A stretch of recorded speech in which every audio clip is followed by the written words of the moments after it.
जय हिंद दोस्तों, स्वागत है आप सबका अपने YouTube चैनल संदीप क्लास पर। मेरे पीछे एक तस्वीर आपको दिख रही होगी जो कि उत्तर प्रदेश सचिवालय की है। इसमें जॉब करने का सपना बहुत सारे स्टूडेंट इस समय देख रहे हैं, जो कि RO ARO का जो री एग्जाम होने वाला है 27 जुलाई को, उसके द्वारा ही पूरा होगा। तो RO ARO के एग्जाम के लिए आपको बहुत सारी चीजें करनी पड़ती हैं, जिनमें से एक है कि आपका पहली बार सिलेबस पूरा होना चाहिए। उसके बाद में आपके जो प्रीवियस ईयर क्वेश्चन जो बनते हैं, जो कि पूछे गए हैं पिछले कई सालों में, उनको आपको उनके बारे में जानकारी होनी चाहिए। तो इस वीडियो में हम लोग देखेंगे कि जो भी प्रीवियस क्वेश्चन पेपर हैं उनको हम लोग सब्जेक्ट वाइज देखेंगे, और सब्जेक्ट वाइज छाट के अलग अलग क्वेश्चंस लिख लेंगे या अलग अलग तैयार कर लेंगे, तो सब्जेक्ट में कोई प्रॉब्लम नहीं होगी। दूसरा ये है कि सब्जेक्ट वाइज अन्य जो क्वेश्चन पेपर जो पूछे जाने वाले इंपॉर्टेंट है, वो भी इस वीडियो में आपको बताए जाएंगे। यानी पहले चीज तो सब्जेक्ट वाइज जो होंगे वो PYQ सॉल्व कराए जाएंगे, और दूसरा जो उससे रिलेटेड जो बनने वाले क्वेश्चंस होंगे वो क्वेश्चंस भी कराए जाएंगे। तो आज की वीडियो से हम लोग एक नया सीरीज शुरू करेंगे जो PYQ की होगी, सब्जेक्ट की प्रीवियस ईयर की। तो इस वीडियो को अगर ज्यादा देरी नहीं करते हैं और शुरू करते हैं, हम लोग देखते हैं कि पहला क्वेश्चन में क्या दिया गया है कि PYQ में कि निम्नलिखित स्थानों में कहां पर आर्द्र जलवायु का अनुभव होता है। यानी जो क्वेश्चन में पूछा गया है कि निम्नलिखित स्थानों पर कहां पर आर्द्र जलवायु का अनुभव होता है, तो इसमें अगर हम लोग छांटने के लिए गए जाएगा, क्योंकि छांट कर ही आप क्वेश्चन सॉल्व कर पाएंगे। तो जो लुधियाना है वो समुद्र के किनारे नहीं है, तो वो अलग हो जाएगा। तो जो 3 नंबर वाले क्वेश्चंस हैं वो अगर आपको पता होगा तो वो अलग हो जाएंगे। अब बचता है 1 और 2। तो अहमदाबाद, कोच्चि और तेजपुर, जो कोच्चि और तेजपुर है, यहाँ पर जो है वो बारिश वर्ष में कई महीनों में होती रहती है। अहमदाबाद में इन दोनों से कम होती है। तो अगर 2 और 4 का ऑप्शन देखें तो हमारा ऑप्शन डी सही हो जाता है। अब हम लोग देख लेते हैं कि कोच्चि में कितनी बारिश होती है, तेजपुर में कितनी बारिश होती है, अहमदाबाद में बारिश कितनी होती है, और लुधियाना में कितनी बारिश होती है। उसी के अकॉर्डिंग हम लोग अंदाजा लगा लेंगे कि कहाँ पर आर्द्र जलवायु का अनुभव सबसे ज्यादा होता है। तो हम लोग अगर देखते हैं कि कोच्चि में जो 3234 mm वर्षा होती है, ठीक है। तेजपुर की हम लोग बात करते हैं, तेजपुर में जो होती है 1600 mm के आसपास बारिश होती है। और फिर हमारा आता है अहमदाबाद,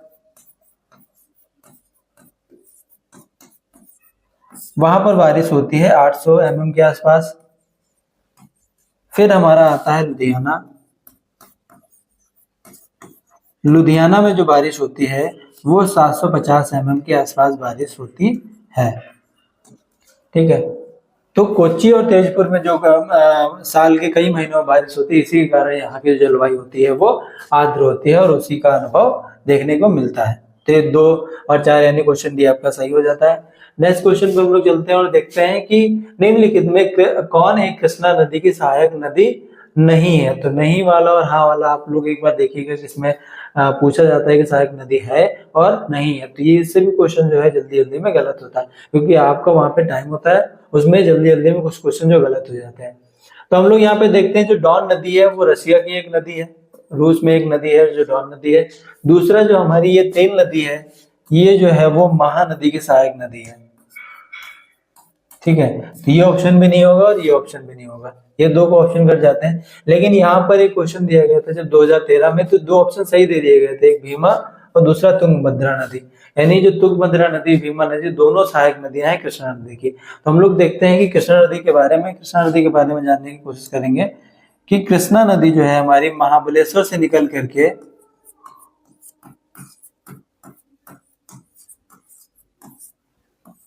बंगाल की खाड़ी में गिरती है। बंगाल की खाड़ी जो गिरने से पहले जो डिस्टेंस कवर करती है वो है 1400 किलोमीटर के आसपास। तो ये कह सकते हैं कि जो कृष्णा नदी की जो लंबाई है वो लगभग 14 नदी के आसपास है, ठीक है। तो अगर इसकी हम लोग और सहायक नदियां देखें,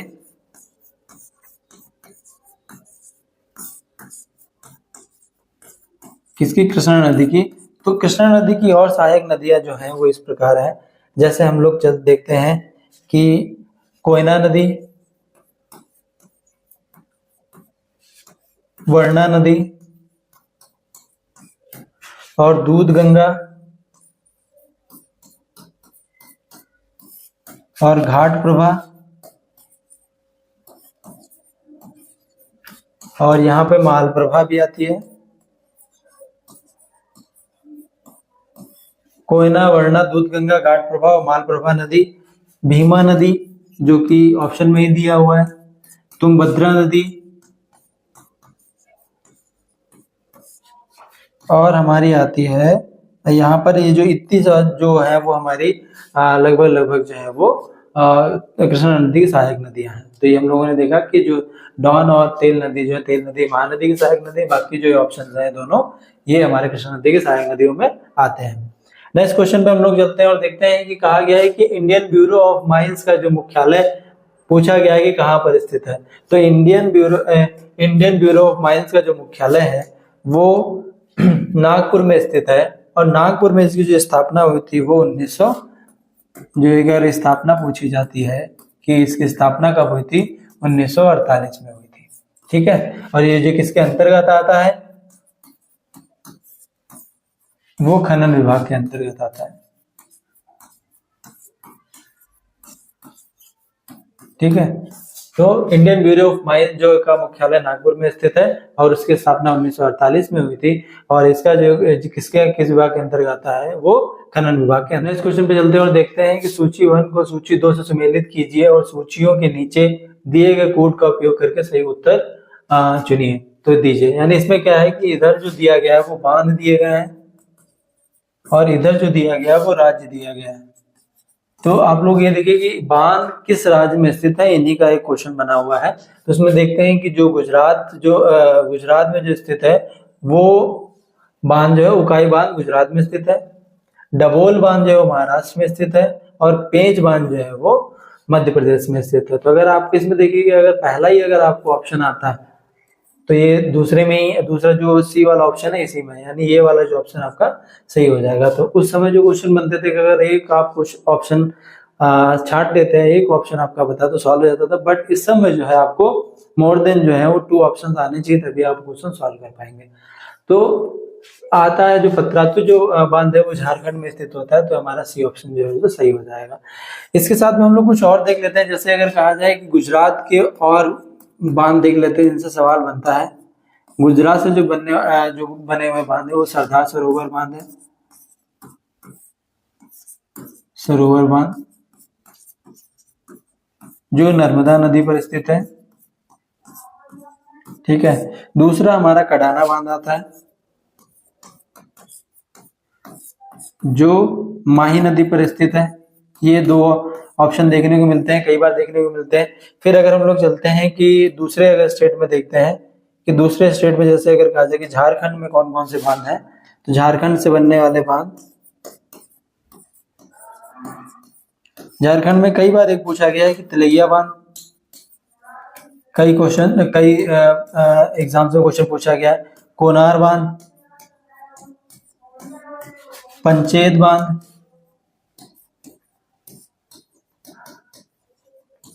मैथान बांध और हमारा आता है पतरातू बांध। ठीक, तो ये जो है वो झारखंड के कुछ है, तिलैया बांध, कोनार बांध, पंचेत बांध, मैथान बांध और पतरातू बांध। फिर आता है हमारा, जैसे अगर एमपी का अगर निकालना चाहे, मध्य प्रदेश में भी जो कुछ बांध हैं जिनसे क्वेश्चन बनते हैं, जिसके बारे में हम लोग देख लेते हैं कि मध्य प्रदेश में कौन से बांध हैं। जैसे अगर कहा जाए मध्य प्रदेश में जो ऐसे बांध देखने को मिलते हैं जो जैसे बाण सागर, इंदिरा सागर, गांधी सागर, इस टाइप के जो बांध देखने को मिलते हैं, तो ये सागर इसमें देखने को मिलते हैं। जैसे इंदिरा सागर,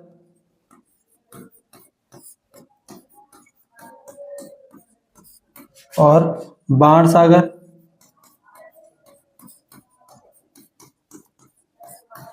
और गांधी सागर,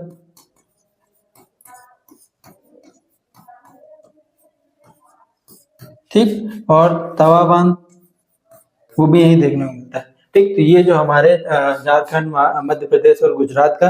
फिर आता है महाराष्ट्र में एक और बांध है, कोयना बांध, जो हमारा कोयना नदी पर ही बना है। यानी महाराष्ट्र में जो एक बांध और है जो कई एग्जाम से पूछा जाता है, कोयना बांध।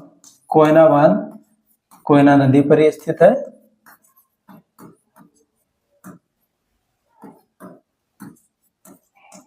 ठीक, तो ये बांधों से कुछ बनने वाले को क्वेश्चन है जो आप देख लीजिएगा। तो अन्य राज्यों में भी कुछ बांध है जो महत्वपूर्ण है, उनके क्वेश्चन भी यानी आपके पूछे जाते हैं, तो उनसे भी आप क्वेश्चन देख सकते हैं।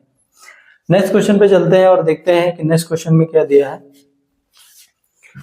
कि दिया है सूची 1 को सूची 2 से सम्मिलित कीजिए और कूट का उपयोग करके सही उत्तर दीजिए। तो इसमें क्या दिया है, पहले में केंद्र दिया है, दूसरे में क्या दिया है, उद्योग दिया है। तो केंद्र उद्योग से बनने वाला प्रश्न है। ठीक है, तो हम लोग देखते हैं कि जो कालीन है वो भदोही में ही बनती है। तो पहला ऑप्शन ये हो गया कि डी का 1 क्या हो गया, तो इसमें है डी का 1 और डी का 1 इसमें है, तो 2 ऑप्शन हो गए, यानी 2 ऑप्शन आपके कट सकते हैं। इसमें आपको एलिमिनेट अगर कर लेते हैं तो क्वेश्चन ज्यादा जल्दी सॉल्व हो जाएगा। ठीक, दूसरा है कि कनकी नाराज जो पश्चिम बंगाल है, और पश्चिम बंगाल की जो एक फेमस चीज है वो है जूट। तो जूट का जो उद्योग है वो पश्चिम बंगाल में है। तो 1 का 2 अगर देखते हैं कि 1 का 2 किसमें दिया गया है, तो 1 का 2 इसमें दिया गया, ये आगे पीछे हो गया है।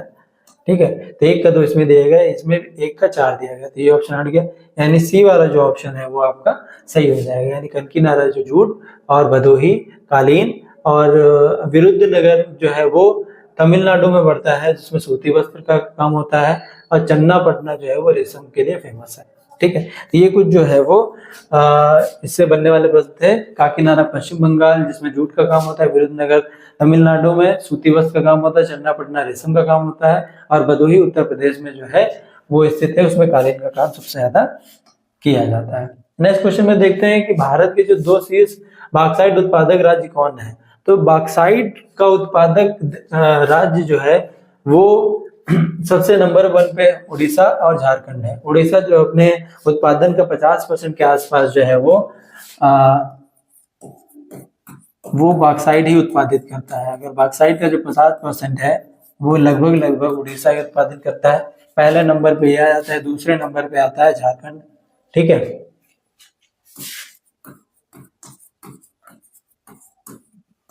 तीसरे नंबर पे आता है छत्तीसगढ़,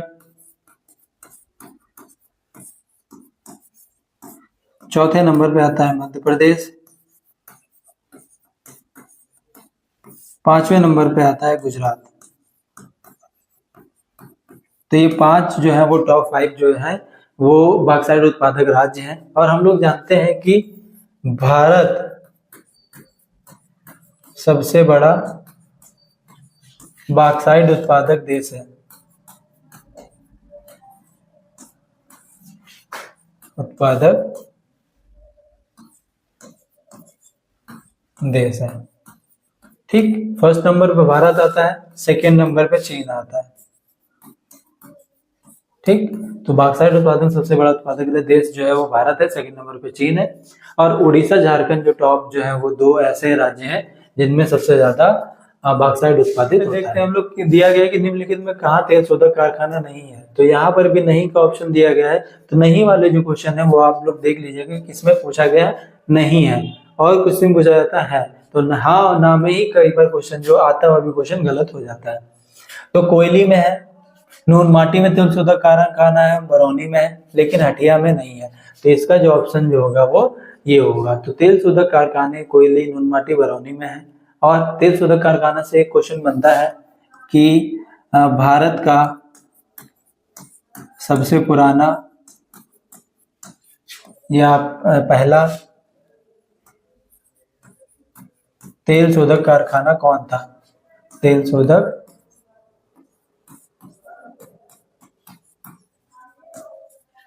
कारखाना, तो सबसे पहला तेल शोधक कारखाना था वो डिगबोई था, जो कि असम में है। इसकी स्थापना हुई थी 1901 में।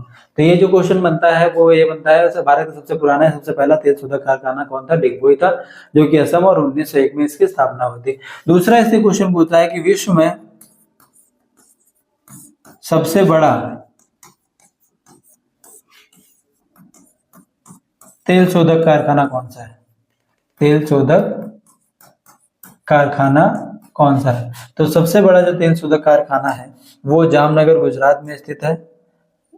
ठीक है, तो जामनगर रिफाइनरी करके है वो जो गुजरात में स्थित है।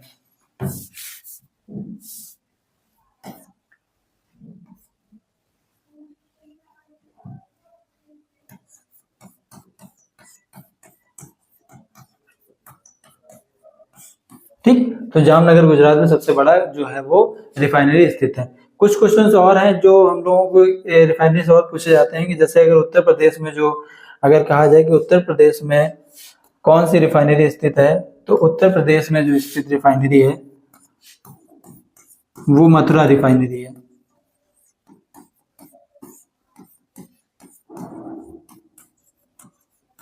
उत्तर प्रदेश से भी क्वेश्चन पूछे जाते हैं क्योंकि आर का जो क्वेश्चन है वो स्टेट एग्जाम है, तो ये उत्तर जो रिफाइनरी है उत्तर प्रदेश की वो भी आप पढ़ लीजिएगा। ठीक है, फिर हम लोग देखते हैं कि जैसे अगर एमपी में पूछी जाए तो एमपी में एक रिफाइनरी है जिसका नाम है बीना। तो बीना रिफाइनरी जो एमपी में पाई जाती है, बनी है। और तीसरी हमारी जैसे अगर कहा जाए कि कोयली है, कोयली कहाँ पे स्थित है? ये स्थित है गुजरात में। ठीक, और हमारी आती टाटीपाड़ा करके एक है, ये हमारी स्थित है असम में। ठीक, जो टाटीपाड़ा जो है वो असम में स्थित है, सॉरी ये जो टाटीपाड़ा है वो आंध्र प्रदेश में स्थित है।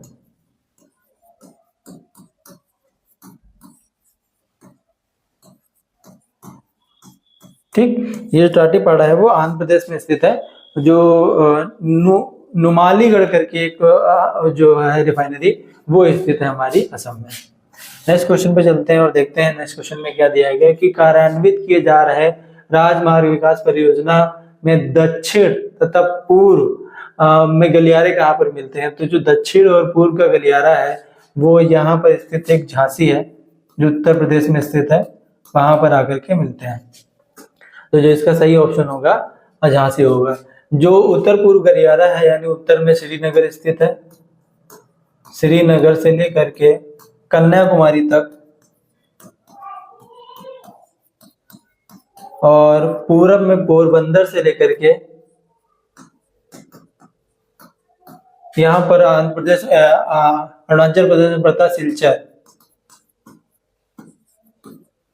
यहाँ तक कि जो पूरब से पश्चिम पोरबंदर, उत्तर से लेकर के दक्षिण जो गलियारा है, अगर ये माना जाए कि पूरब से पश्चिम जो है वो 3300 किलोमीटर के आसपास डिस्टेंस कवर करता है, और ये वाला जो है वो 4000 के आसपास जो है वो डिस्टेंस कवर करता है। ठीक है, तो उत्तर और पूरब उत्तर पश्चिम सॉरी उत्तर दक्षिण और पूरब पश्चिम का जो गलियारा है वो झांसी में अपना एक दूसरे को मिलते हैं। दूसरा है कि ये जो टोटल जो डिस्टेंस कवर करता है वो लगभग 7300 किलोमीटर के आसपास जो है वो डिस्टेंस कवर करता है। तो ये आप लोग देख लीजिएगा गलियारा जो है वो कहाँ मिलते हैं। नेक्स्ट क्वेश्चन में हम लोग देखते हैं। नेक्स्ट क्वेश्चन में दिया गया कि यदि इंग्लैंड में एक क्रिकेट कमेंट्री 10 बजे पूर्वाहन जो है जीएमटी से शुरू होती है और उसे भारत में भारतीय समय अनुसार कितने बजे देखा जा सकता है या सुनी जा सकती है? ठीक है, तो वहां पर 10 बजे शुरू होती है और यहाँ पर हमको कितने बजे देखने को मिलेगी? तो हम लोगों को पता है कि जो भारत है वो 82.5 देशांतर पर स्थित है और 1 मिनट में कितने डिस्टेंस कवर करता है? 4 के आसपास। तो लगभग हम लोग 5.5 घंटा जो है वो बाद जो है वो कमेंट्री सुन सकते हैं। तो अगर हम लोग 10 में 5.5 घंटा ऐड कर देते हैं तो लगभग क्या 3:30 पे हम लोग वो कमेंट्री सुन पाएंगे। ठीक है, इससे इस टाइप के भी क्वेश्चन आपको देखने को मिलेंगे। नेक्स्ट क्वेश्चन में देखते हैं कि निम्नलिखित में कौन सा देश अपने कुल निर्यात से प्राप्त धन का लाभ का 2/3 हिस्सा जो है वो चावल के व्यापार से प्राप्त करता है? तो इन दोनों में ऊपर नीचे होता रहता है, बट जो थाईलैंड और म्यांमार है ये इसमें चावल का निर्यात सबसे ज्यादा करते हैं, इनमें सबसे ज्यादा खेती भी होती है। बट जो इसमें जो म्यांमार ऑप्शन है इस जो ये जो सबसे ज्यादा निर्यात करता है। जो म्यांमार है वो अपनी कुल कृषि का जो उसमें कुल कृषि होती है उसका 47% जो है वो चावल का जो निर्यात करता है और उसी से अपनी जो है वो व्यापार करता है। सबसे ज्यादा जो धन का लाभ उसी से होता है। तो जो म्यांमार है 47% अपने चावल का निर्यात करता है, उसी से धन का लाभ करता है। दूसरा क्या है कि जो भारत है सबसे बड़ा चावल का उत्पादक देश बन गया है। चावल का निर्यातक है, इसमें उत्पादक है, निर्यातक में जो है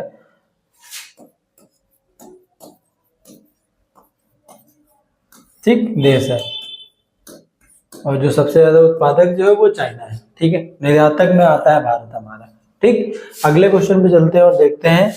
अगले क्वेश्चन में दिया है कि अफ्रीका का सर्वाधिक जो तांबा उत्पादक वाला जो देश है वो कौन सा है। तो सबसे ज्यादा जो तांबा उत्पादन होता है वो जाम्बिया में होता है। जाम्बिया अफ्रीका में सेकंड नंबर पे, बट इस ऑप्शन में जो पहला ऑप्शन दिया नहीं गया है, तो पहला जो है अफ्रीका का जो देश है वो है कॉन्गो चेक गणराज्य है, वो फर्स्ट नंबर पे। दूसरे नंबर पे हमारा आता है ये जाम्बिया आता है।